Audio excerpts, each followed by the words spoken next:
আল্লাহ পাক রব্বুল আলামিনের পবিত্র কালাম থেকে যেই আয়াতখানা তেলাওয়াত করেছি, আল্লাহ পাক ডাক দিয়ে কয়, ওয়া ইয ইয়ামকুরু বিকাল্লাযীনা কাফারু লিয়ুসবিতুকা আও ইয়াকতুলুকা আও ইউখরিজুকা ওয়া ইয়ামকুরুনা ওয়া ইয়ামকুরুল্লাহ ওয়াল্লাহু খায়রুল মাকিরিন।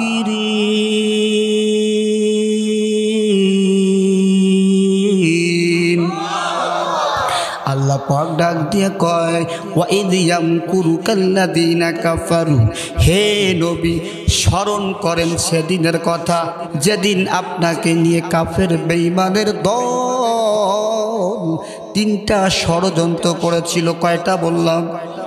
তিনটা ষড়যন্ত্র করেছিল। তিনটা ষড়যন্ত্র। এক নম্বর ষড়যন্ত্র, লিয়ুসবিতুকা, ও নবী কাফের বেঈমানের বাচ্চারা আপনাকে নিয়ে ষড়যন্ত্র করে আপনাকে চিরজীবন যাবজ্জীবন আপনাকে জেলখানার ভিতরে বন্দি করে রাখবে। জোরে বলেন নাউজুবিল্লাহ। ষড়যন্ত্র ছিল কাদের? কাফের বেঈমানদের ষড়যন্ত্র ছিল। এ কথা আমার আল্লাহ কোরআনে জানায় দিল। কথা বলেন ঠিক কিনা? এক নম্বর ষড়যন্ত্র, লিয়ুসবিতুকা, লিয়ুসবিতুকা, হে নবী কাফের বেঈমানদের দল ষড়যন্ত্র করে আপনাকে যাবজ্জীবন জেলখানার ভিতরে বন্দি করে রাখবি। দুই নম্বর ষড়যন্ত্র, আও ইয়াকতুলুকা, ও নবী গো কাফের বেঈমানের দল আপনাকে নিয়ে ষড়যন্ত্র করে। কি ষড়যন্ত্র? চিরদিনের জন্য আপনাকে দুনিয়া থেকে হত্যা করে দিবে। কয় নম্বর ষড়যন্ত্র? দুই নম্বর ষড়যন্ত্র, চিরদিনের জন্য আপনাকে হত্যা করে ফেলবে, কতল করে ফেলবে। হে নবী এই দুই নম্বর ষড়যন্ত্র যদি তারা না পারে, তিন নম্বর ষড়যন্ত্র, আও ইউকতুলুকা আও ইউখরিজুকা, ও নবী গো আপনাকে আপনার মাতৃভূমি থেকে আপনার দেশ থেকে চিরদিনের জন্য তাড়িয়ে দিবে, আর কোনোদিন আপনার দেশে আসতে দিবে না। জোরে জোরে কন্যা নাউজুবিল্লাহ। কয়টা ষড়যন্ত্র? লিয়ুসবিতুকা এক নম্বর ষড়যন্ত্র, নবী আপনাকে চিরদিন জেলখানার ভিতরে বন্দি করে রাখবি। দুই নম্বর ষড়যন্ত্র, আও ইয়াকতুলুকা, হে নবী আপনাকে জেলখানার ভিতরে হত্যা করে ফেলবি। তিন নম্বর ষড়যন্ত্র, আও ইউখরিজুকা, হে নবী আপনাকে দেশ থেকে চিরদিনের জন্য তাড়িয়ে দিবে। কয়টা ষড়যন্ত্র? এই তিনটা ষড়যন্ত্র করার পর আল্লাহ পাক ডাক দিয়ে কয়, ওয়ায়ামকুরুনা ওয়ায়ামকুরুল্লাহ।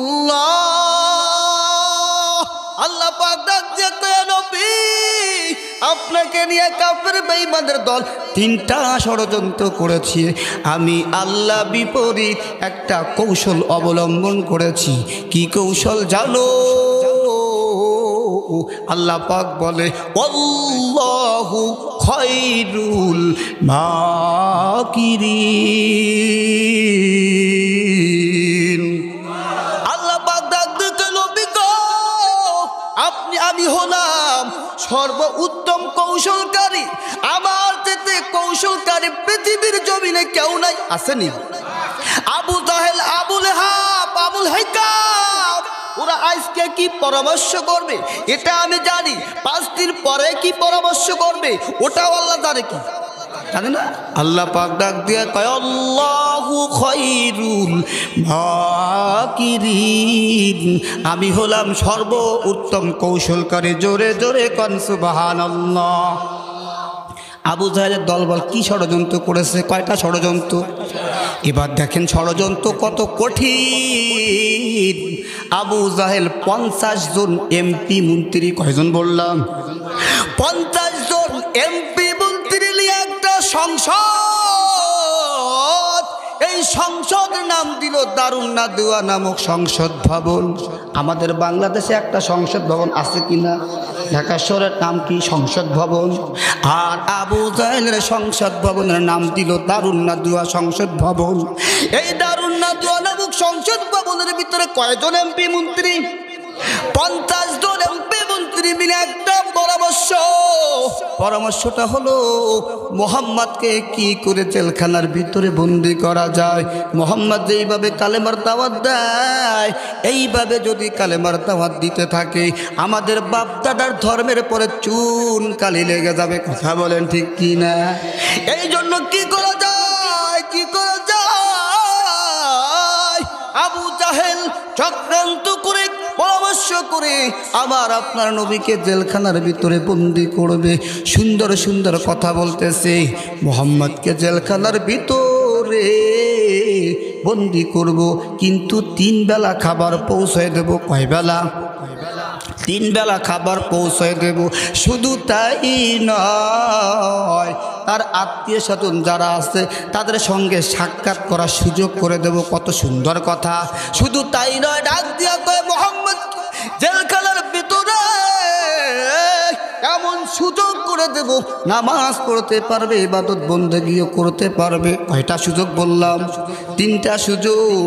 1 নম্বর সুযোগ হলো মুহাম্মদকে জেলখানার ভিতরে 3 বেলা খাবার দিব। 2 নম্বর সুযোগ হলো আত্মীয় স্বজন যারা আসবে সকলের সঙ্গে সাক্ষাৎ করার সুযোগ করে দিব। 3 নম্বর সুযোগ হলো জেলখানার ভিতরে নামাজ কালাম ইবাদত বন্দেগী যা করবে সব করার সুযোগ করে দিব। সব সুযোগ করে দিব। মিষ্টি মিষ্টি কথা বলিয়া সকলের মন জয় করিয়া আপনার নবী আমার নবীকে আবু জাহেল গ্রেফতার করেছে। কি অপরাধ? অপরাধ ছিল একটা। কয়টা? একটা অপরাধ, কালেমার দাওয়াত দেয়, কোরআনের কথা বলে। এই অপরাধে আবু জাহেল আবার আপনার নবীকে জেলখানার ভিতরে বন্দি করেছি। আবু জাহেল তো আগের থেকেই চক্রান্ত, জেলখানায় বন্দি করব আর মুহাম্মদকে ছাড়বো না। কথা বলেন ঠিক কি না? আবু জাহেল পরামর্শ করে আপনার নবী আমার নবীকে জেলখানার ভিতরে বন্দি করার পর প্রথম বছর খুব ভালো ব্যবহার করে সাহাবাজ বাইন্ডা দেখা করে সুন্দর সুন্দর খাবার খাওয়ায়। এ যুবক, আপনার নবী আমার নবীকে ইবাদত বন্দেগী করার সুযোগ করে দেয়। 1 বছর কেটে যায়। কয় বছর? 1 বছর কেটে যায়। আমার নবীর সঙ্গে মোটামুটি ভাবে একটু ভালো ব্যবহার করে 1 বছর পর আমার নবীর পরে জুলুম শুরু হয়ে যায়, অত্যাচার শুরু হয়ে যায়। কি জুলুম! আমার নবীর সঙ্গে যারাই সাক্ষাৎ করতে যায় তাদেরকেই গ্রেফতার করে ফেলে। আমার নবীর জন্য যারাই খাবার নিয়ে যায় তাদেরকেই গ্রেফতার করে ফেলে। হে যুবক, 1 জন নয়, 2 জন নয়, 3 জন নয়, 10 জন নয়, আমার নবীর প্রিয় প্রিয় মানুষগুলি 53 জনকে আবু জাহেলের দল গ্রেফতার করেছে। কয়জন বললাম? 53 জন। এর ভিতরে ছিল 42 জন পুরুষ। হযরতে আবু বকর রাদিয়াল্লাহু তাআলা আনহু, হযরতে ওমর, হযরতে উসমান রাদিয়াল্লাহু তাআলা আনহু, হযরতে আলী রাদিয়াল্লাহু তাআলা আনহু, হযরতে বিলাল রাদিয়াল্লাহু তাআলা আনহু, হযরতে খাব্বাব রাদিয়াল্লাহু তাআলা আনহু, হযরতে তালহা রাদিয়াল্লাহু তাআলা আনহু, হযরতে জুবাইর রাদিয়াল্লাহু তাআলা আনহু। এরকম আমার নবীর প্রিয় প্রিয় 53 জন সাহাবীদেরকে গ্রেফতার করেছি। 42 জন ছিল পুরুষ আর 11 জন ছিল মহিলা। জোরে জোরে কোন সুবহানাল্লাহ। কয়জনের কথা বললাম? 53 জনকে গ্রেফতার করার আবু জাহেল একটু মোটা নজরে তাকায়, একটু খারাপ নজরে তাকায়। 53 জন মুহাম্মাদের মেইন গুলি আটকায় ফেলছি। কি করবে? প্রথম বছর জুলুম শুরু হয়ে গেল। কি জুলুম? দ্বিতীয় বছর জুলুম শুরু হয়ে গেল, সবগুলি আটকায় ফেললো। কয় বছর চলে যায়? 2 বছর চলে যায়। তৃতীয় বছর যখন শুরু হয় আমার নবীর পরে আরো জুলুম শুরু হয়ে যায়। কি জুলুম জানো? আমার নবীকে এবার খানা পিনা বন্ধ করে দেয়। কি বন্ধ করে দেয়? 3 বছর যখন শুরু হয় আমার নবীর পরে অত্যাচার আরো বেড়ে যায়। কি অত্যাচার? আমার নবীর খানা পিনা বন্ধ করে দেয়। আমার নবীর প্রিয় প্রিয় মানুষগুলি বন্ধু, কে খানা নিয়ে যাবে, কে পানি দিবে, কে খাবার খাওয়াইবে? আবু জাহেলের অর্ডার, খানা বন্ধ। হে যুবক, এই ঘটনা শোনার পর ছোট্ট ছোট্ট দুইটা বাচ্চা, ছোট্ট দুইটা বাচ্চা আমার আপনার নবীর জন্য কিছু নাস্তা নিয়ে যায়। দূর থেকে আবু জাহেল তাকায়, দেখে ছোট্ট ছোট্ট দুইটা বাচ্চা নাস্তা নিয়ে যায়। আবু জাহেল দূর থেকে দ্রুত আসার পর ডাক দিয়ে কয়, নাস্তা নিয়ে কোথায় যাও, কোথায় যাও? বলে আমার নবীর জন্য নাস্তা নিয়ে যাই। বলে না, মোহাম্মদের জন্য নাস্তা নেওয়া যাবে না। এই বলে বাচ্চা দুইটার হাত থেকে নাস্তা কেড়ে তুলে নিক্ষেপ করে বাচ্চা দুইটাকে এমন বাড়া মারলো, বাচ্চা দুইটার হাত ভেঙে দিল, পাও ভেঙে দিল। বাচ্চা দুইটা হাউমাউ করে কান্দে। ও আবু জাহেল, কি অপরাধ করলাম? হাত ভেঙে দিলাম, পাও ভেঙে দিলাম, কি অপরাধ? ডাক দিয়ে কয়, মোহাম্মদের জন্য কেন খাবার নিয়ে আসতো? এই অপরাধে হাত পাও ভেঙে দিলাম। বাচ্চা দুইটা কান্দে। শুধু তাই নয়, শুধু তাই নয়, আমার নবীকে 18 দিন একা টানা কোনো ভাত দেয় নাই, পানি দেয় নাই, দুনিয়ার কোনো খাবার দেয় নাই। কয়দিন বললাম? 18 দিন একা টানা। হাদিস শরীফের ভিতরে আসছে 18 দিন একা টানা আমার নবীকে পানি দেয় নাই, আমার নবীকে খাবার দেয় নাই। হে যুবক, একটু চিন্তা করো। হে নবীর আশিকের দল, একটু চিন্তা করে দেখো, সকাল রাত্রে সেহরি খানা খাই কি খাই না? সকাল রাত্রে সেহরি খানা খাওয়ার পর ইফতারের সময় বড় পাগল হয়ে যায় ক্ষুধার যন্ত্রণায়। কথা বলেন ঠিক কি না? পাগল হই কি হই না? দেখবেন মসজিদে যারা ইফতার করতে যায়, অনেকে ফ্রিজ থেকে ঠান্ডা পানি নিয়ে আসে, আসে কি আসে না?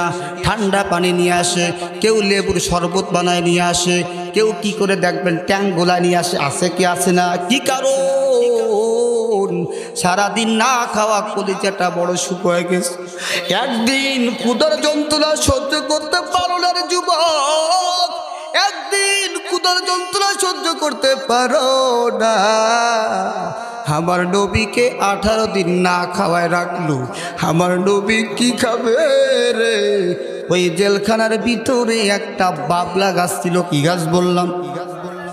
এই বাবলা গাছের পাতাগুলি আমার নবী ক্ষুধার যন্ত্রণায়, আমার নবী বাবলা গাছের পাতা খায়া সিবাইয়া খাওয়ার পর আমার নবীর কষা হয়ে গেল।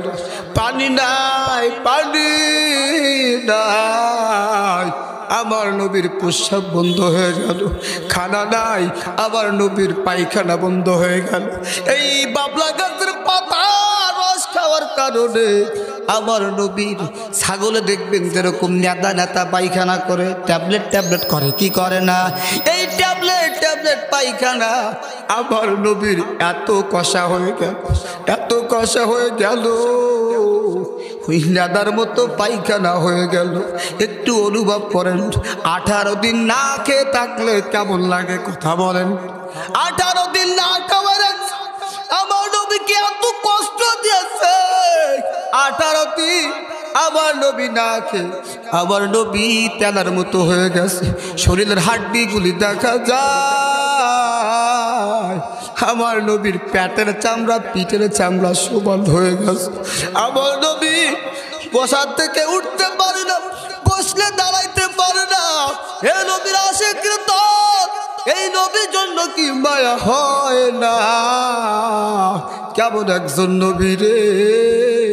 জেলখানার ভিতরে 18 দিন না খেয়ে থাকার পর আবু জাহেল একবার দেখবার জন্য যায়। দেখে আমার নবী হেলাম দিয়ে দেয়ালের সাথে বসে আছে। আমার নবী নড়াচড়া করতে পারে না, আমার নবী কথা বলতে পারে না। মরা মানুষের মতো আমার নবী পড়ে আছে গো। আবু জাহেল দূর থেকে তাকায়া একটু দয়া হলো না, একটু মায়া হলো না। আবু জাহেল জানে মুহাম্মাদের মতো ভালো মানুষ পৃথিবীর জমিনে দ্বিতীয় কেউ নাই। কথা বলেন ঠিক কি না? আবু জাহেল জানার পর আমার নবীর প্রতি একটু দয়া হলো না, একটু মায়া হলো না। আবু জাহেল আরো মিটকি মিটকি হাসে। আমার নবীর করুণ ইতিহাস দেখিয়া আবু জাহেল মিটকি মিটকি হাসে। আবু জাহেল ওখানে দেরি না করিয়া সংসদ ভবনে চলে যায়। 50 জন এমপি মন্ত্রীদের সামনে বৈঠক করে কথাবার্তা বলে। কিন্তু আজকে কথার ভাবই আলাদা, ভাবি আলাদা। কি ব্যাপার ও নেতা, আজকে কথায় কথায় হাসেন কেন? কি ব্যাপার, কি হয়েছে? আপনাকে তো এত হাসতে দেখি নাই, কি কারণে আপনি এত হাসতেছেন? আবু জাহেল ডাক দিয়া কয়, তোমরা তো জানো না, তোমরা জানো মুহাম্মদকে আমি জেলখানার ভিতরে বন্দি করে রেখেছি, কিন্তু তলে তলে মুহাম্মদকে আজ 18 দিন হয়ে গেল এক গিলাস পানি দিনা, এক লোকমা খাবার দিনা। আজকে আমি যখন দেখবার জন্য যাই দেখি মুহাম্মদ চাঁদার মতো হয়ে গেছে, অ্যালার্ম দিয়ে বসে আছে। মুহাম্মদ কথা বলবে সেই সুযোগ নাই। আমি দেখার পর মনের ভিতরে বড় তৃপ্তি পালাম, শান্তি পালাম। কি কারণ? কারণ একটাই, মুহাম্মদ যদি দুনিয়া থেকে বিদায় নেয় আমাদের বাপ দাদার ধর্মে আর কেউ চুনকালি লাগাবে না। কে বলছে? আবু জাহেলের কথা। মুহাম্মদকে 18 দিন পানি দিনা, খাবার দিনা। হে মা, হে বোনের দল, ভালো করে শুনিয়া নাও, আমার নবী কত কষ্ট করলেন আমাদের জন্য। জেলখানার ভিতরে আমার নবী 18 দিন না খেয়ে আছে। এদিকে আবু জাহেল পরামর্শ করে মুহাম্মদকে এই অবস্থায় হত্যা করে ফেলতে হবে। এখন গায়ে শক্তি নাই, বল নাই, এই সুযোগে মুহাম্মদকে মেরে ফেলতে হবে। কয়জন এমপি মন্ত্রী? 50 জন এমপি মন্ত্রীর সামনে কথা বলার পর ওই এমপি মন্ত্রীর ভিতরে একজন ছিল প্রধান উপদেষ্টা, একজন মানুষ ছিল যার নাম হিসাব ইবনে ওমর। এই হিসাব ইবনে ওমর ছিল আবু জাহেলের প্রধান বিচারপতি। কি পতি বললাম? প্রধান বিচারপতি। এত সুন্দর বিচার করতো ও, যেই রায় আবু জাহেলের বিপক্ষে চলে যায় ওই রায়টা ঘুরাইয়া ঘুরাইয়া আবু জাহেলের পক্ষে নিয়ে আসে। এই জন্য আবু জাহেল তাকে বানাইছিল কি পতি? প্রধান বিচারপতি। হিসাব ইবনে ওমর স্টেজে বসার পর আবু জাহেলের বক্তব্য শোনার পর হিসাব ইবনে ওমরের মনটা বড় খারাপ হয়ে গেল। মনে মনে চিন্তা করে, আব্দুল্লাহর বেটা মুহাম্মদ, এর মতো ভালো মানুষ দুনিয়ার জমিনে আর কেউ নাই। এমন একজন মানুষকে দুনিয়া থেকে বিদায় করে দিবে। আবু বকরের মতো ভালো মানুষ আর কেউ নাই, উসমানের মতো ভালো মানুষ আর কেউ নাই, আলীর মতো ভালো মানুষ আর কেউ নাই। এই মানুষগুলি খারাপ না ভালো বলেন? সোনার মানুষ জান্নাতের টিকিট পেয়ে গেছে দুনিয়ায় বসিয়া। এই সোনার মানুষগুলিকে আবু জাহেল মেরে ফেলবে, এটা মেনে নিতে পারি না। কে বলছে? আবু জাহেলের প্রধান বিচারপতি। ওখান থেকে বাড়ি চলে যায়। বাড়ি যাওয়ার পর খানা খায় না। কি খায় না? পানি খায় না। কি খায় না? ঘুমায় না। খানা খায় না, পানি খায় না, ঘুমায়ও না। ওর খানাকে হারাম করেছেন কে? ওর ঘুমকে হারাম করেছেন কে? একদিন চলে যায়, 2 দিন চলে যায়, 3 দিনের দিন ডাক দিয়ে কয়, বিবি ডাক দিয়ে কয়, স্বামী বুঝলাম না, আপনি আজ 2 দিন হতে চললো খানা খান না, পানি খান না, কি ব্যাপার? আপনি ঘুমান না, আপনি শুধু টেনশন আর টেনশন, কি কারণে একটু আমাকে বলেন। হিসাব ইবনে ওমর ডাক দিয়া কয়, বিবি রে, কি বলবো দুঃখের কথা, আব্দুল্লাহর বেটা মুহাম্মদ এত ভালো একজন মানুষ জীবনে একটা মিথ্যা কথা বলে নাই, বলছেনি? জীবনে কোনোদিন কারোর হক নষ্ট করে নাই, জীবনে কোনদিন কাউকে ধোঁকা দেয় নাই। শুধু তাই নয়, আমাদের টাকা পয়সা মোহাম্মদের কাছে আমানত এখনো আছে। এত সুন্দর একজন মানুষ, মোহাম্মদকে আবু জাহেল জেলখানার ভিতরে হত্যা করে ফেলবে। বিবি গো, এই টেনশনে আমার খাওয়া হারাম হয়ে গেছে। জোরে জোরে কন সুবহানাল্লাহ। হিসাব ইবনে ওমর মুসলমান না টাটকা কাফের? টাটকা কাফের, টাটকা কাফের। শুধু টাটকা কাফের এখানে শেষ নয়, আবু জাহেলের প্রধান বিচারপতি। এত বড় টাটকা কাফের গুমকে আমার আল্লাহ হারাম। হিসাব ইবনে ওমর বিবিকে ডাক দিয়া কয়, বিবি রে, বিদায় দাও, বিদায় দাও। যেই মোহাম্মদকে আবু জাহেল জেলখানার ভিতরে হত্যা করে ফেলবি, আমি হিসাব ইবনে ওমর ওয়াদা করলাম যতক্ষণ না পর্যন্ত ওই মোহাম্মদকে জেলখানার ভিতর থেকে মুক্ত না করব, এতক্ষণ আমি হিসাব ইবনে ওমর পানি খাবো না, খানা খাবো না, বালিশে মাথা লাগাবো না। জোরে জোরে কন সুবহানাল্লাহ। যাইতে যাইতে একজন মন্ত্রীর বাড়ি চলে যায়। একজন মন্ত্রী, এই মন্ত্রী এত পাওয়ার, এত ক্ষমতা, আবু জাহেল তাকে এত ক্ষমতা দিয়েছি। এই মন্ত্রীর নাম ছিল জয়র ইবনে উমাইয়া। কি নাম বললাম? জয়র ইবনে উমাইয়া।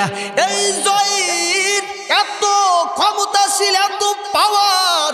আবু জাহেল যদি বলতো, ওই যে রাস্তা দিয়ে একজন মহিলা যায়, গর্ভবতী মহিলা, ওই মহিলার পেটটা ফেড়ে ওই মহিলার পেট থেকে বাচ্চা বের করে নিয়ে আসতো, তাড়াতাড়ি আবু জাহেল হুকুম করতে দেরি করতো, ওই জয়র ইবনে উমাইয়া ওই বাচ্চা আনতে দেরি করতো না।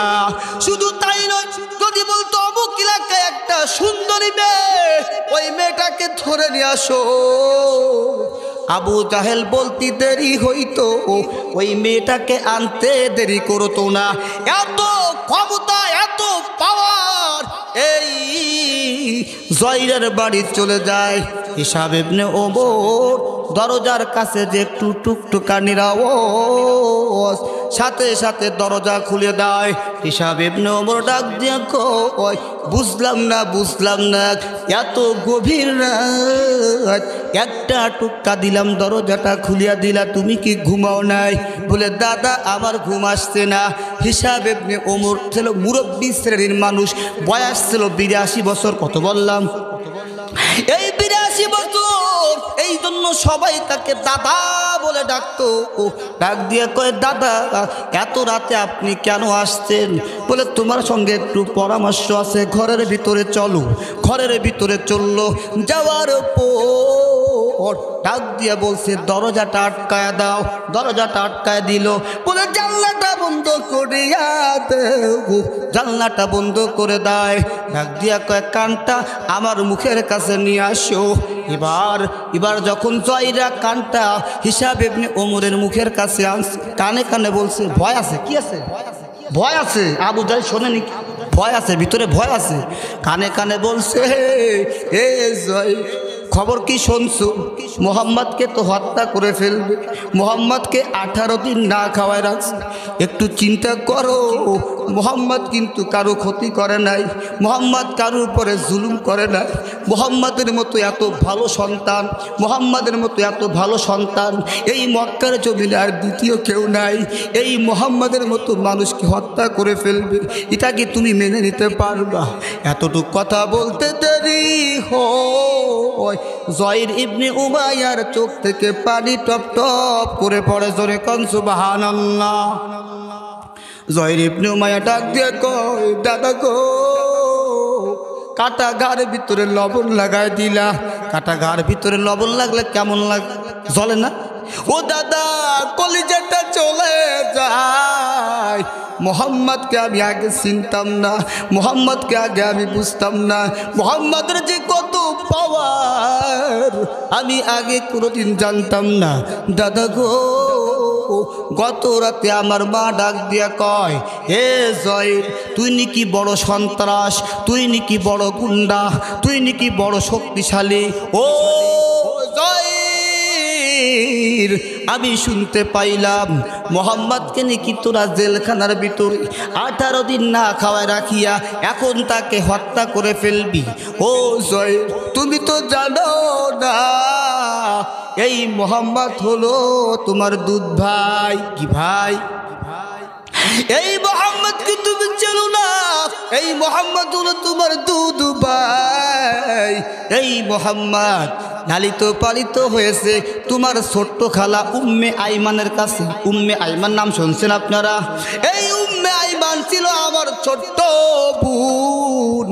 তোমার খালা যখন অসুস্থ হয়ে পড়ল, মোহাম্মদকে কে লালিত পালিত করবি?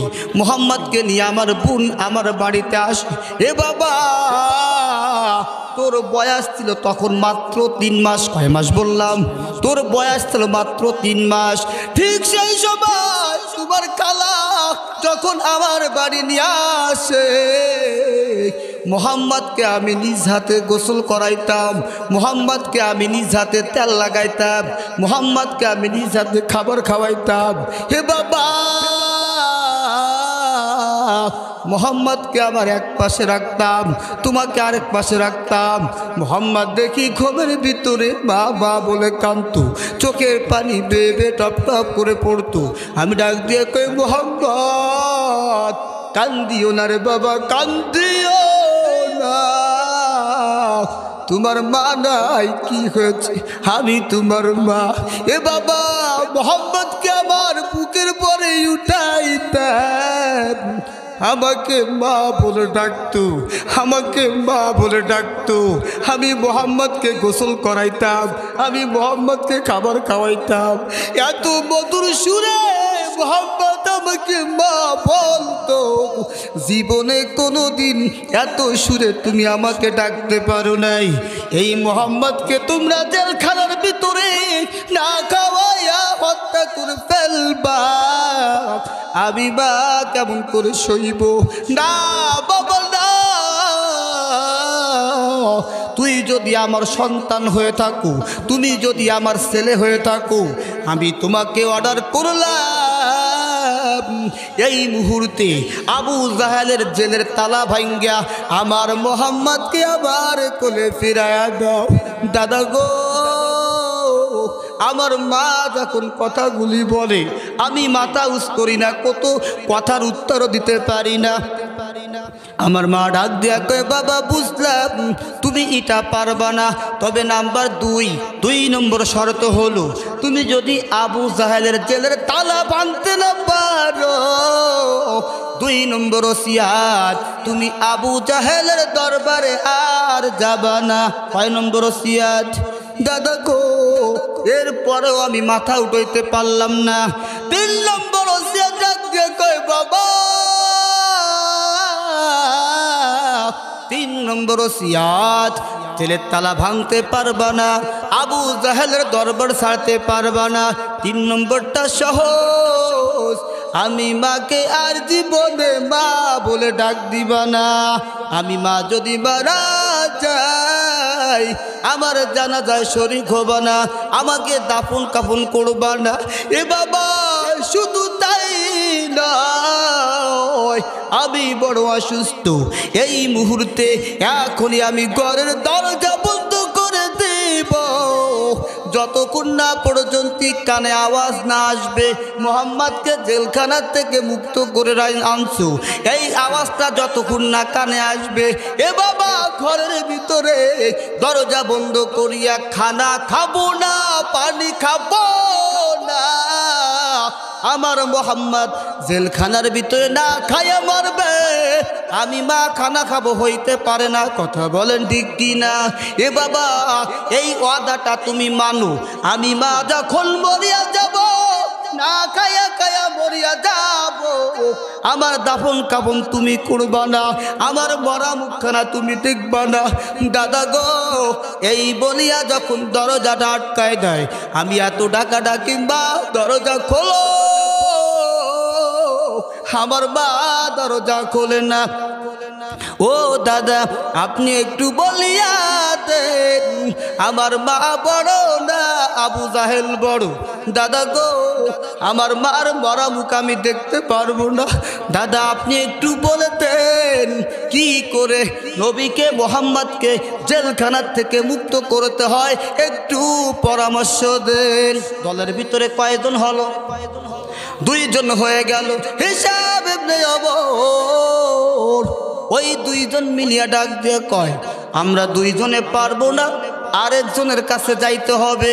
আরেকজন মন্ত্রীর বাড়ি চলে যায়, যেই মন্ত্রীর নাম ছিল মুদিহিন আদি। কি বললাম? মুদিহিন আদি। এই লোকটা ছিল বড় ডাকাত বাহিনীর ক্যাডার, এই লোকটা ছিল বড় সন্ত্রাস। এই মক্কা নগরে যত বড় বড় ব্যবসার প্রতিষ্ঠান আছে সব প্রতিষ্ঠান থেকে সাদাবাদি করতো, টাকা কামাই করতো। আবু জাহেলের টাকা কামাই করা মেশিন ছিল। কথা বলেন ঠিক কি না? এই মুদিহিন আদির বাড়ি চলে যায়। মুদিহিন আদির বাড়ি যাওয়ার পর গভীর রজনী পৌষ মাসে শীতের ভিতরে কন কন করে কাঁপতে কাঁপতে চলে যায়। দরজায় একটা টুকটুকানির আওয়াজ, একটা আওয়াজ দিতে না দিতে সাথে সাথে দরজাটা খুলিয়ে দেয়। ব্যাপার কি মুদিহিন আদি, তুমি কি ঘুমাও নাই? বলে দাদা আমার ঘুম আসতে না, ঘরের ভিতরে চলো। মুদিকে নিয়ে ঘরের ভিতরে যায়। ডাক দিয়া কয় মুদি রে একটা পরামর্শের জন্য তোমার কাছে আসলাম। ও দাদা কি পরামর্শ? দরজা আটকায়া দাও, জানালাটা আটকায়া দাও, দরজাটা বন্ধ, জানালাটা বন্ধ, মুখটার কাছে কানটা নিয়ে আসো। ডাক দিয়ে কয় মুদিরে আব্দুল্লাহর বেটা মোহাম্মদের মতো ভালো সন্তান কি কেউ আছে? মুদিহিন আদি চোখের পানি ছেড়ে দিয়ে কয় দাদা কি শুনাইলা? মোহাম্মদের মতো এত ভালো সন্তান আবার চোখে এখনো বাঁধে না। তবে দাদা আমি আগে চিনতাম না মোহাম্মদের মতো এত ভালো লোকরে, আমি আগে বুঝতাম না। দাদা গো আমার একটা সন্তান হয়েছে, আমার একটা ছেলে হয়েছে। আমার ছেলেটার বয়স এখন 12 দিন। কয়দিন বললাম? যখন আমার সন্তানের বয়স 12 দিন ঠিক সেই মুহূর্তে একদিন মোহাম্মদ আমার বাড়িতে আসে। আমার ছেলেটা বড় কান্নাকাটি করতো, কত ফকির দেখাইলাম, আমার সন্তানের কান্না থামে না। কত ডাক্তার দেখাইলাম, আমার সন্তানের কান্না থামে না। কিন্তু মোহাম্মদ যখন আমার বাড়িতে আসার পর আমার মা আমার সন্তানকে নিয়ে মোহাম্মদের কাছে যায়। মোহাম্মদের কোলে দেওয়ার পর মোহাম্মদ দেখলাম তার ঠোঁট থেকে একটু লাল আমার সন্তানের ঠোঁটে লাগায় দেয়। কয় সুবহানাল্লাহ। ও দাদা গো একটু নালা লাগায় দেওয়ার পর দেখলাম আমার সন্তানের কান্না বন্ধ হয়ে যায়। জোরে জোরে কোন সুবহানাল্লাহ। ও দাদা শুধু তাই নয়, আমার সন্তান ও দাদা যখন বড় হতে লাগলো, বড় হওয়ার পর আমার সন্তান যেই কথা বলে সব কথাগুলি সত্য হয়ে যায়। কি হয়ে যায়? সব সত্য হয়ে যায়। ও দাদা শুধু তাই নয়, আমার সন্তান কথা বললে মেশকে আম্বরে ঘ্রাণ। কিসের বরকত? কিসের বরকত? আমার নবীর লালার বরকত। কথা বলেন ঠিক কি না? ও দাদা আমার সন্তান যখন বড় হয়, আমার সন্তান যা বলে সব সত্য কথা হয়। এই সন্তান ও দাদা গতকাল রাত্রি আমার কাছে আস ডাক দিয়া কয় আব্বু আমি শুনতে পাইলাম তোমরা নাকি মোহাম্মদকে জেলখানার ভিতরে বন্দি করে রেখেছ। শুধু তাই নয় 18 দিন না খাওয়ায় রেখেছ। কয়দিন বললাম? 18 দিন না খাওয়ায় রেখেছ। শুধু তাই নয় এখন শুনলাম মোহাম্মদকে হত্যা করে ফেলবা। ও বাবা শুনিয়া দাও, শুনিয়া দাও। তুমি ভালো করিয়া জানো আমি যা বলি সব কিন্তু সত্য হয়ে যায়, একটা কথা মিথ্যা হয় না। ও বাবা শুনিয়া দাও আবার জবান থেকে আমি বললাম, মোহাম্মদকে যদি জেলখানার ভিতরে হত্যা করে ফেলো আর মোহাম্মদ যদি মরিয়া যায়, ও বাবা শুনিয়া দাও, আমি তোমার সন্তানের সাথে সাথে মারা যাব। জোরে কোন সুবহানাল্লাহ। সন্তান মুখ থেকে যা বলে সেটা কি হয়? সত্য হয়ে যায়। এটা কার গুণের পাওয়ার? আমার নবীর লালার পাওয়ার। কথা বলেন ঠিক কি না? এবার বাবার মাথায় টাক পড়ে গেছে, আমার সন্তান যে কথা বলে সবগুলি সত্য হয়ে যায়, একটা কথাও মিথ্যা হয় না। আবার সন্তানের জবান থেকে যখন বের হয়েছে আমার সন্তান মারা যাবে, মিথ্যা হবে না, মিথ্যা হবে না, আমার সন্তান মারা যাবে। ডাক দিয়ে কয়, বাবা আয় আয় আয়। বুকের ভিতরে পাজায় ধরে কান্না করে, বাবা কি কথা জবান থেকে বার করলা? বাবা তুমি যদি মরিয়া যাও কাকে নিয়ে আমি বাঁচবো? এই বলে সন্তানকে আদর করতেছে, পিছন থেকে স্ত্রী দৌড়ে আসছে। ডাক দিয়ে কয়, স্বামী গো, আমার সন্তানকে ধরার অধিকার আর তোমার নাই। তোমার মতো নিষ্ঠুর, তোমার মতো নিষ্ঠুর পাষাণ হৃদয় এরকম স্বামীরও আমার দরকার নাই। আব্দুল্লাহর বেটা মোহাম্মদের মতো এত ভালো সন্তান এই বাংলার জমিনে, মক্কার জমিনে আর কেউ নাই। এত সুন্দর একটা মানুষকে তোমরা হত্যা করে ফেলবা, মেরে ফেলবা, আর সেই কারণে আমার সন্তানও মারা যাবে। ও স্বামী, আমি সেটা চাই না। আমার সন্তান মারা যাক আমি চাই না। আমার সন্তানকে নিয়ে তোমার বাড়ি ছেড়ে চলে যাব, সকালবেলা চলে যাব। স্বামী গো, তোমার ভাত আমি আর খাবো না। এই বলিয়া সন্তানকে দাদা আমার কোল থেকে কেড়ে নিয়ে যায় আমার বিবি। আমার বিবি সন্তানকে কেড়ে নেওয়ার পর ঘরের দরজাটা বন্ধ করিয়া দেয়। ডাক দিয়ে কয়, স্বামী গো, যদি মোহাম্মদের সুখবর না শুনি, জেলখানা থেকে বের হয়েছে এই কথা না শুনি, স্বামী তোমার সংসার করব না। আগামীকাল সকালবেলা বাড়ি ত্যাগ করে চলে যাব।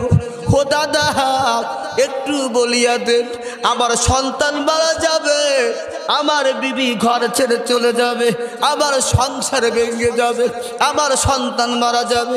দাদা আমি সইতে পারবো না। ও দাদা একটু পরামর্শ দেন, কি করিয়া মোহাম্মদকে জেলখানা থেকে মুক্ত করব? জোরে জোরে কান সুবহানাল্লাহ। দলের ভিতরে কয়জন হলো? তিনজন হলো। কয়জন হলো? তিনজন হলো। হিসাব ইবনে ওমর ডাক দিয়া কয়, চলো, আমরা তিনজনেও পারবো না, আরো লোক লাগবে। যাইতে যাইতে আরেকজন মন্ত্রীর বাড়ি চলে যায়, যেই মন্ত্রীর নাম ছিল মুক্তার ইবনে হিশাম। কি নাম বললাম? মুক্তার ইবনে হিশাম। এই মুক্তার ইবনে হিশাম ছিল আবু জাহেলের বডিগার্ড।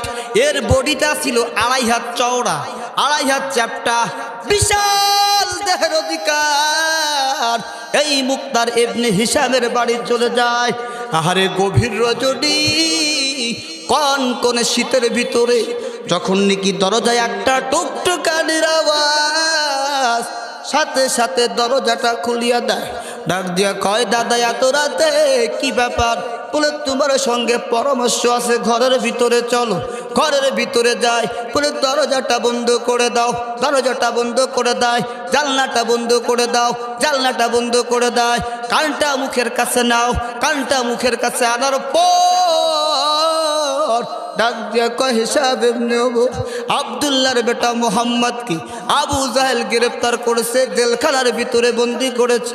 কত সুন্দর সুন্দর কথা বলছিল, জেলখানার ভিতরে 3 বেলা খাবার দিবে, জেলখানার ভিতরে আত্মীয়দের সঙ্গে সাক্ষাৎ করার সুযোগ দিবে, জেলখানার ভিতরে ইবাদত করার সুযোগ দেবে। কিন্তু না না না, মোহাম্মদকে এই অবস্থা করেছি, 18 দিন না খাওয়ায় রেখেছে। মোহাম্মদ এখন মরে যাবে, শেষ মুহূর্তে মোহাম্মদকে হত্যা করে ফেলবে। এখন তুমি বলো, মোহাম্মদ যদি মরিয়া যায় আমরা নিজেদের কাছে কি জবাব দিব? হিসাব ইবনে ওমর যখন এই কথা বলল, মুক্তারিয়া চোখের পানি টপ টপ করে পড়ে, গৌড়ায় গৌড়ায় কান্দে। হিসাব ইবনে ওমর ডাক দিয়া কয়, হে মুক্তারি, এরকম পাগলের মতো কান্দ কেন? ডাক দিয়া কয়, দাদা গো, একটু জানতে চাই কাটা ঘাড় ভিতরে যদি লবণ লাগায় যায় কেমন লাগে? বলে খুব জ্বালা যন্ত্রণা। বলে দাদা কলিজাটা ছিঁড়িয়া যায়। এই মোহাম্মদকে আগে চিনতাম না, এই মোহাম্মদকে আগে বুঝতাম না, এই মোহাম্মদের যে কত পাওয়ার আগে আমি কোনোদিন বুঝতাম না রে দাদা। দাদা গো এই মোহাম্মদের কত পাওয়ার শুনিয়া দেন। ও দাদা আজকে 1 মাস হলো, আজকে 1 মাস হলো আবু জাহেলের দরবারে যাইতে পারি না। কেন পারি না? পেটের ভিতরে ব্যথা। এই ব্যথা কে দিল? এই 1 মাস হয়ে গেল আবু জাহেলের দরবারে যাইতে পারি না। দাদা গো কি কারণ? পেটের ভিতরে ব্যথা। দাদা এমন ব্যথা মক্কার ভিতরে যত বড় বড় ডাক্তার আছে সব দেখানো শেষ। দাদা গো মক্কার ভিতরে যত বড় বড় কবিরাজ আছে সব দেখানো শেষ। ও দাদা 1 মাস ধরে দৌড়াইতে দৌড়াইতে সমস্ত বড় বড় ডাক্তার শেষ করলাম, সমস্ত বড় বড় কবিরাজ শেষ করলাম। দাদা গো এত ডাক্তারের কাছে গেলাম, এত কবিরাজের কাছে গেলাম, এক কথা এক জবান, তোমার যেই পেট ব্যথা এই ব্যথার কোনো রোগ নাই, এই ব্যথার কোনো ঔষধ নাই, তুমি বাঁচবা না, বাঁচবা না। যা মনে চায় যে কয়দিন বাঁচো মনের চাহিদা মতো খেয়ে রাখো। কি বলছে? চাহিদা মতো খেয়ে রাখো। এই কথা শোনার পরে কি আর খাওয়া যায়? আহারে মুক্তার ইবনে হিসাম ডাক দিয়ে কয় দাদা গো দুনিয়ার সব ডাক্তার আমাকে ফেরত দিল, দুনিয়ার সব কবিরাজ আমাকে ফেরত দিল। দাদা আমার মা ডাক দিয়ে কয় বাবা রে সব ডাক্তার তোমাকে ফেরত দিল, সব কবিরাজ তোমাকে ফেরত দিল, আমি তোমাকে একটা ঔষধ বানায় খাবো। বাবা তুমি কি খাবা? দাদা আমি ডাক দিয়ে বললাম মা আমি মরে যাব, তুমি যদি একটা ঔষধ বানায় খাওয়াও, আর সেই কারণে যদি আমি বলো আমি কেন খাবো না? খাবো। হো মা বলো কি ঔষধ খাইতে হবে? মা ডাক দিয়ে কয় বাবা রে যে আব্দুল্লাহর বেটা মোহাম্মদকে তোমরা জেলখানার ভিতরে বন্দি করেছো, শুধু তাই নয় 18 দিন না খাওয়াই রেখেছে, শুধু তাই নয় মোহাম্মদকে তোমরা হত্যা করে ফেলবা ষড়যন্ত্র করেছো। হে বাবা আমার মন বলছে রে দুনিয়ার কোনো ডাক্তার তোমার ট্রিটমেন্ট দিতে পারবে না, দুনিয়ার কোনো কবিরাজ তোমার ট্রিটমেন্ট দিতে পারবে না। হে বাবা আমি তোমাকে বললাম, আমি তোমাকে একটা দোয়া পড়তে বলবো, যেই দোয়াটার কারণে আব্দুল্লাহর বেটা মোহাম্মদ জেলখানার ভিতরে বন্দি। লা ইলাহা ইল্লাল্লাহ আব্দুল্লাহর বেটা যেই কালেমাটা পড়ে তাওয়াজ দেয়, এ বাবা আমি তোমাকে একটু পানি এনে দিব, আমি তোমাকে একটু মধু এনে দিব। এ বাবা এই মধুর ভিতরে পানি মিশ্রিত ভিতরে এই কালেমাটা একবার পড়বা, একবার পড়িয়া হে বাবা এই মধুটা পান করবা। আমার মা মন বলছে তোমার সব পেট ব্যথা ভালো হয়ে যাবে। এবার সন্তান ডাক দিয়ে কয় মা দেরি করো না, আর দেরি করো না, আমি কালেমা পড়বো, মধু নিয়ে আসো, পানি নিয়ে আসো। সন্তান বেশি নয় মাত্র একবার কালেমাটা পড়ে ওই মধুর পানি পাখন পান করলো। আল্লাহর কুদরত, আল্লাহর রহমত লীলাখালা বোঝার ক্ষমতা কারো আজ? ও দাদা এই কালেমা পড়া মধুটা পান করার পর এই মধুটা পান করতে দেরি হয় খোদার কথা, এই মধুটা পান করতে দেরি হয়, আমার পেট ব্যথা ভালো হতে দেরি হয় না। জোরে জোরে কান সুবহানাল্লাহ। আমার আল্লাহ পারে কি পারে না? ডাক দিয়ে কয় দাদা যেই মোহাম্মদের কালেমা পড়ে পানি খাইলে পেট ব্যথা ভালো হয়ে যায়, দাদা রে যেই মোহাম্মদের কালেমা পড়া মধু পান করলে পেট ব্যথা ভালো হয়। ও দাদা এই মোহাম্মদ জেলখানার ভিতরে না খেয়ে মারা যাবে, তাকে হত্যা করা হবে। দাদা মেনে নিব না, ও দাদা একটু বলিয়া দাও মোহাম্মদকে কি করে জেলখানার থেকে মুক্ত করতে হবে। বলে কয়জন হলো? 4 জন হয়ে গেল। আরেকজনের কাছে চলে গেল। এরকম যাইতে যাইতে 6 জনের কাছে গেল। কয়জন বললাম? 6 জন মিলে। এবার দলটা একটু ভারী হয়েছে না? 6 জন মিলে কি করছে? 6 জন মিলে চলে গেছে পাহাড়ের পরে। কোথায় চলে গেছে? পাহাড়ের পরে যাওয়ার পর ডাক দিয়ে কয় হাত রাখো। হিসাব ইবনে ওমর হাত দিস, ডাক দিয়ে বলতে সকলে হাত রাখো। একজনের পরে আরেকজনের হাত, আরেকজনের পরে আরেকজনের হাত, এরকম 6খানা হাত যখন এক হয়ে গেল, হিসাব ইবনে ওমর ওয়াদা করাইতেছে, ওয়াদা কর যতক্ষণ না পর্যন্ত আব্দুল্লাহর বেটা মোহাম্মদকে জেলখানা থেকে মুক্ত না করব, এতক্ষণের ভিতরে পানি পান করব না, খানা খাবো না, বিছনায় ঘুমাবো না। ওয়াদা কর, ওয়াদা কর। এই 6 জন মিলিয়া পাহাড়ের উপরে বসে ওয়াদা করতে, কথা দিলাম, কথা দিলাম যতক্ষণ না পর্যন্ত আব্দুল্লাহর বেটা মোহাম্মদকে জেলখানার ভিতর থেকে মুক্ত না করব, এতক্ষণ পানি খাবো না, খানা খাবো না, বিছনায় পিঠ লাগাবো না। জোরে জোরে কান সুবহানাল্লাহ। পাক্কা ওয়াদা। চলো। ওখান থেকে পরামর্শ হয়ে গেল। হিসাব ইবনে ওমর ডাক দিয়া কয়, হে জয়র ইবনে উমাইয়া, প্রথমে তুমি আবু জাহেলের কাছে জেলখানার চাবি চাইবা। কি চাইবা? জেলখানার চাবি চাইবা। এরপরে বলছে, এ মুদিহীন আদি, যদি চাবি না দেয় তুমি তরোয়াল বার করবা। কি বার করবা? তরোয়াল বার করবা। এরপরে ডাক দিয়ে বলতেছে, হে মুক্তার ইবনে হিসাম, যদি তারপরেও চাবি না দেয় তুমি 2টা তরোয়াল বার করবা। কয়টা তরোয়াল বার করবা? এই পরামর্শ করার পর ওখান থেকে ছুটছে আবু জাহেলের বাড়ি। এমন সময় ফজরের আজান দেবে, ঠিক এই মুহূর্তে ফজরের আজান দেবে। রাত প্রায় শেষ। কথা বলেন, রাত প্রায় শেষ হয়ে গেছে। এই মুহূর্তে আবু জাহেলের দরজায় টুকটুকানির আওয়াজ। আবু জাহেল জানলাটা ফাঁক করে দেখে তার মেইন প্রধান কয়েকজন লোক। আবু জাহেল খুশি না বেজার? আবু জাহেল খুশি, আবু জাহেল খুশি, কত খুশি, কত খুশি। আবু জাহেল ডাক দিয়া কয়, আসো, আমি তোমাদের পরামর্শ নেওয়ার জন্য বসে আছি। বলে, হ্যাঁ, দরজাটা খোলো। আবু জাহেল দরজাটা খুলিয়া দেয়। জানলাটা বন্ধ করে দাও, দরজাটা বন্ধ করে দাও। আবু জাহেল দরজা বন্ধ করে, জানলা বন্ধ করে, খুব খুশি ডাক দিয়ে কয়, দাদা বুঝলাম না কি পরামর্শ দিবা। ডাক দিয়ে কয়, আবু জাহেল তুমি চেয়ারের পরে বসো। যখন আবু জাহেল চেয়ারের পরে বসতে, ওই পরামর্শ অনুযায়ী জয়র ইবনে উমাইয়া লাফ দিয়ে আবু জাহেলের সামনে হাজির। হে আবু জাহেল, এতদিন তোর কথা অনুযায়ী গর্ভবতী মহিলাদের পেট ফেড়ে বাচ্চা আনছি, এতদিন তোর কথার অনুযায়ী তোর হুকুম মেরেছি, ইয়ং মেয়েদেরকে ধরে এনেছি, কিন্তু আজকে তোর হুকুম হবে না।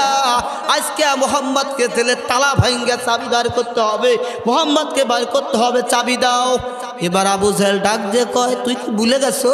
তোমাকে আমি রাস্তার থেকে টকায় আনছি, তুই ছিলি রাস্তার একজন মুসি, আমি তোকে বানালাম বড় একজন মন্ত্রী, আর এখন তুই আমার বিরুদ্ধে কথা বলস, তোর মন্ত্রীর দায়িত্ব শেষ।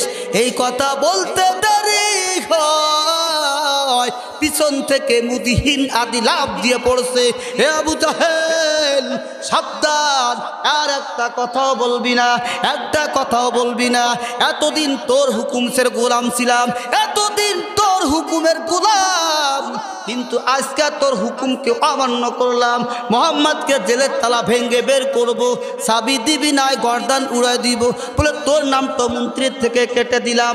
হিসাব ইবনে ওমর বিশাল দেহের অধিকারী, 2খানা তরোয়াল নিয়ে আবু জাহেলের সামনে হাজির। ডাক দিয়া কয়, আবু জাহেল, একটা কথা বলার সুযোগ তোর নাই, একটা কথাও বলতে পারবি না, একটা কথা বলার সুযোগ আমি তোকে আর দিব না। এতদিন এই তরোয়াল তোর কথা শুনছে, কার কথা শুনছে? আবু জাহেলের কথা শুনছে। হিসাব ইবনে ওমর এ কিন্তু আবু জাহেলের সম্পর্কে স্বাস্থ্য ভাই ছিল। কি ভাই ছিল? স্বাস্থ্য ভাই, সরি, খালাতো ভাই ছিল। কি ছিল? খালাতো ভাই ছিল। খালাতো ভাই হিসাব ইবনে ওমরের কথা অনুযায়ী ডাক দিয়া কয়, আবু জাহেল তাড়াতাড়ি চাবিটা দে, না হয় তোর গর্দান থাকবে না। চাবিটা বাইর কর, চাবিটা বাইর কর। আবু জাহেল মোড়ামুড়ি করে চাবি বাইর করবে না। তুই করবে কি করবে? ডাইন দিক তাকায় তরোয়াল নিয়ে রেডি, বাম দিকে তাকায় তরোয়াল নিয়ে রেডি, পিছন দিকে তাকায় তরোয়াল নিয়ে রেডি, সামনের দিকে তাকায় তরোয়াল নিয়ে রেডি। কোন দিকে যাবে? দিশা হারা হয়ে গেছে। আবু জাহেল দিশা বিশা না পেয়ে মুরব্বী, কিনা ওই যে মুরব্বী হিসাব ইবনে ওমর, 82 বছরের মুরব্বী, এই মুরব্বীর পায়ে যে পড়ছে, দাদা গো তাড়াতাড়ি বাঁচান, তাড়াতাড়ি বাঁচান, এরা যেভাবে আমার পুরো হামলা করতেছে আমার গর্দান উড়ে যাবে, দাদা বাঁচান। হিসাব ইবনে ওমর ডাক দিয়ে কয়, ওই তো অনেক বুদ্ধি, অনেক বেরেন, অনেক বেরেন, যার কারণে তাকে বানাইছিল প্রধান বিচারপতি। প্রধান বিচারপতি ডাক দিয়ে কয়, আবু জাহেল যদি বাঁচতে চাও, যদি বাঁচতে চাও আর দেরি করিও না, চাবিটা আস্তে বের করে দাও, তুমি বেঁচে যাবা। আর যদি চাবি না দাও তোমার গর্দান কিন্তু আস্থা থাকবে না। আবু জাহেল তাকে সবাই এক কথা বলে, উপায় নাই, চাবিটা বের করে দেয়। চাবিটা বের করে দেওয়ার পর আস্তে বিলের মতো পালিয়ে যায়। আর হিসাব ইবনে ওমর দল নিয়ে মিছিল করতে করতে আবার নবীর কাছে চলে যায়। আবার নবী 18 দিন না খাওয়া, আবার নবীর শরীরে শক্তি নাই। 18 দিন না খেয়ে থাকতে শক্তি থাকে? আরে পাতা খাইয়া আমার নবীর হয়ে গেল কষা। আমার নবী কথা বলতে পারে না, জেলখানার ভিতরে আমার নবী বন্দী রে। উঠলে বসতে পারে না, বসলে উঠতে পারে না, পেটের চামড়া পিঠের চামড়া এক হয়ে গেছে। এমন সময় আমার নবী দেখে এরকম 6 জন শক্তিশালী, এরকম 6 জন মন্ত্রী ভাগের মতো আগাইতেছে। আমার নবী একটু থমকে গেলে, চমকে গেল, ডাক দিয়ে কয়ে, হিসাব ইবনে ওমর আমি কি অপরাধ করেছি? আমি কি অপরাধ করেছি? আমাকে 18 দিন না খাওয়ায় রাখলি রে ভাই, আমাকে 18 দিন না খাওয়ায় রাখলি, আমাকে পানি দিস না, আমাকে খাবার দিস না, আমার দলবল আমার সাহাবীদেরকে খাবার দিস না, কি অপরাধ করলাম? হিসাব ইবনে ওমর তাকায় থাকে, আমার নবী নড়াচড়া করতে পারে না। হিসাব ইবনে ওমর হাত ধরে উঠায়, আমার নবী ঘুরিয়ে ঘুরিয়ে পড়ে যায়। ডাক দিয়ে কয়, মুহাম্মদ আজকে তোমাকে আটকায় রাখার জন্য আসি না, ও মুহাম্মদ আজকে তোমাকে মুক্ত করে ছাড়বো, আজকে তোমাকে এখান থেকে মুক্ত করে দিব, ওঠো। আমার নবীকে হাত ধরিয়া উঠায়, আমার নবীকে উঠানোর পর সাহাবাদেরকেও মুক্ত করে দেয়। সাহাবারা ঘুরিয়ে ঘুরিয়ে পড়ে যায়। হিসাব ইবনে ওমর ডাক দিয়া কয়, রে তোদের কাছে কি আছে? টাকা পয়সা সোনা গয়না বাইর কর, যার কাছে যা ছিল সব কিছু হাদিয়া দেয়। মদিনার মক্কার বাজার থেকে অনেক ফল ফলারি কিনিয়া আমার নবীর সামনে হাজির করা হয়। এই যে টাটকা টাটকা কাফের বেঈমানরা আমার নবীকে জেলখানার থেকে মুক্ত করেছে, কথা বলেন ঠিক কিনা? এই যে কয়েকজনের নাম বললাম, হিসাব ইবনে ওমর ছিল টাটকা কাফের, কথা বলেন ঠিক কিনা? জয়র ইবনে উমাইয়া ছিল টাটকা কাফের, বুদিহীন আদি ছিল টাটকা কাফের, মুক্তার ইবনে হিশাম ছিল টাটকা কাফের। এই বড় বড় কাফের বেঈমান আমার নবী আপনার নবীকে জেলখানার থেকে মুক্ত করেছে। জোরে জোরে কোন সুবহানাল্লাহ।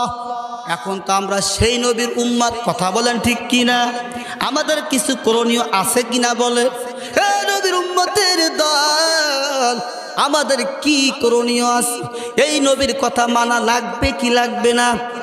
এই নবীর সুন্নাত তরিকা চলা লাগবে কি লাগবে না? আপনি যখন খানা খাবেন ওখানে নবীর সুন্নাত তরিকা আছে কিনা বলেন? দস্তারখানা বিছাইবেন নবীর সুন্নাত তরিকা আছে কিনা বলেন? হে যুবক, খানা যখন সামনে আসবে ওখানে নবীর সুন্নাত তরিকা আছে কিনা বলেন? একটা দোয়া পড়তে হয়, আল্লাহুম্মা বারিক লানা ফিমা রাযাকতানা ওয়া কিনা আযাবান নার। নবীর সুন্নাত আছে কিনা বলেন? খানা যখন শুরু করবেন ওখানে একটা দোয়া আছে, নবীর সুন্নাত আছে কিনা বলেন? বিসমিল্লাহি ওয়া আলা বারাকাতিল্লাহ। আপনি যখন খানা শেষ করবেন, খানা শেষ করার পর ওখানেও আমার নবীর সুন্নাত আছে কিনা বলেন? আলহামদুলিল্লাহিল্লাযী আত'আমানা ওয়া সাকানা ওয়া জাআলানা মিনাল মুসলিমিন। আছে কিনা বলেন? হে যুবক, তুমি যখন ঘুমাইবা ওখানে আমার নবীর সুন্নাত তরিকা আছে কিনা? আল্লাহুম্মা বিসমিকা আমুতু আহিয়া। তুমি যখন ঘুম থেকে জাগবা ওখানেও আমার নবীর সুন্নাত তরিকা আছে কিনা বলেন? আলহামদুলিল্লাহিল্লাযী আহইয়ানা বা'দামা আমাতানা ওয়া ইলাইহিন নুশুর। আছে কিনা বলেন নবীর সুন্নাত তরিকায়? বাথরুমে ঢুকবা ওখানে নবীর সুন্নাত তরিকা আছে কিনা বলেন? বাথরুমে ঢোকার সময় কোন পাও দিয়ে ঢুকবেন? বাম পাও দিয়ে ঢুকবেন। নবীর সুন্নাত তরিকা আছে কিনা বলেন? বের হওয়ার সময় কোন পাও দিয়ে বের হবেন? ডাইন পাও দিয়ে বের হবেন। নবীর সুন্নাত তরিকা আছে কিনা বলেন? এ যুবক, তুমি যখন মসজিদ ঘরে উঠবা ওখানে কোন পাও দিয়ে আগে উঠতে হবে? ডান পাও দিয়ে উঠতে হবে। ওখানে দোয়া আছে কিনা বলেন?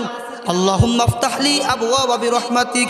আপনি যখন মসজিদ থেকে বের হবেন ওখানে নবীর সুন্নাত তরিকা আছে কিনা বলেন? নবীর সুন্নাত তরিকা সব কাজের ভিতরে যেই নবী আমাদের জন্য এত কষ্ট করলেন, এই নবীর সুন্নাতকে মানতে রাজি আছি সকলে? সকলে আছি।